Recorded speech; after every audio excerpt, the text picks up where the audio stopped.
নমস্কার বন্ধুরা, আজ আমি নিয়ে এসেছি মাছের মাথা দিয়ে বাঁধাকপির তরকারি করব। তাই এখানে আমি এই যে মাছের মাথা নিয়ে নিয়েছি। এখানে আমার বাঁধাকপি কাটা আছে, এখানে আলুও আছে। সর্বপ্রথম আমি কড়াই বসিয়ে নিয়েছি। কড়াইয়ে আমি গ্যাসও জ্বালিয়ে দিয়েছি। এবার আমি এর মধ্যে তেল দিয়ে দেবো। তেলটা গরম হয়ে যাক, তারপর আমি মাছের মাথাগুলোকে ভেজে নেব। এই দেখুন, আমি মাছের মাথায় নুন হলুদ মাখিয়ে নিয়েছি। এবার আমি মাছের মাথাগুলোকে ভেজে নেব। সবচেয়ে আগে আমি মাছের মাথাটাই ভেজে নিচ্ছি। মাছের মাথাটা উল্টো করে দিলাম। বলে উল্টো করে দিলে নাকি টেস্টটা যে জোরে থেকে আমাদের গায়ে ছিটা লাগে তেলে আর টেস্টটা পড়ে যায়, সেটা হবে না। তাই আমি সব উল্টো করে মাথাগুলোকে যে দিকটা চোখ আছে সেই দিকটা করে দিয়ে দিলাম। এগুলো ভাজা হোক, ততক্ষণ আমি অন্য কাজগুলো সেরে নিই। একটা সাইড আমার ভাজা হয়ে গেছে, পাল্টে নিয়েছি। একটা সাইড ভাজা হয়ে গেলে মাছগুলো তুলে নেব। এবার এগুলো আমি তুলে নিচ্ছি।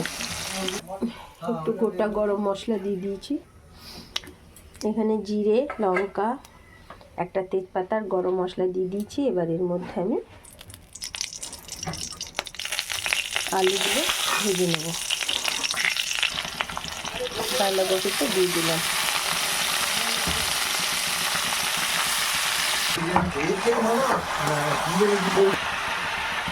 লবণ দিয়ে দিচ্ছি, স্বাদ মতো লবণ দিয়ে দিলাম।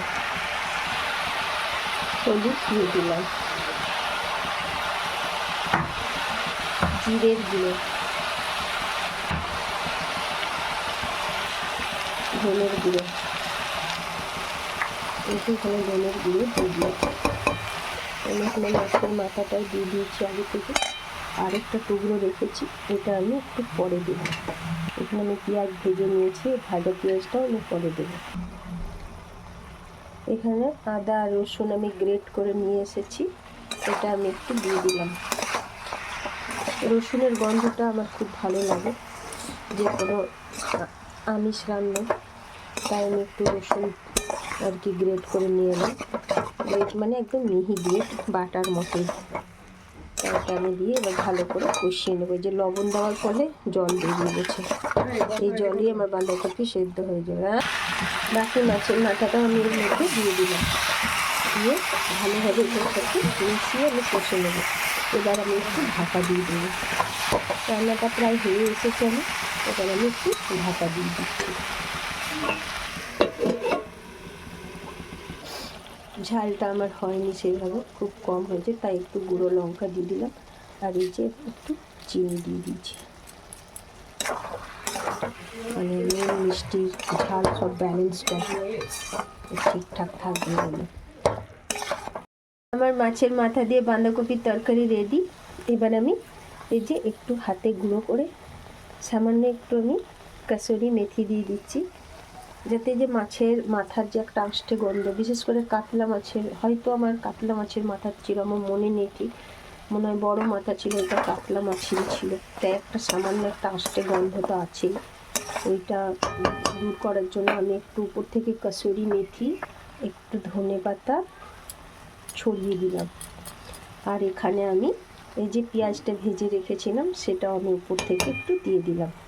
এটাতে স্বাদটা আরও ভালো হয়ে যাবে। এই যে আমি পেঁয়াজ ভাজা দিচ্ছি বলে আপনাদেরকেও দিতে হবে তার কোনো মানে নেই।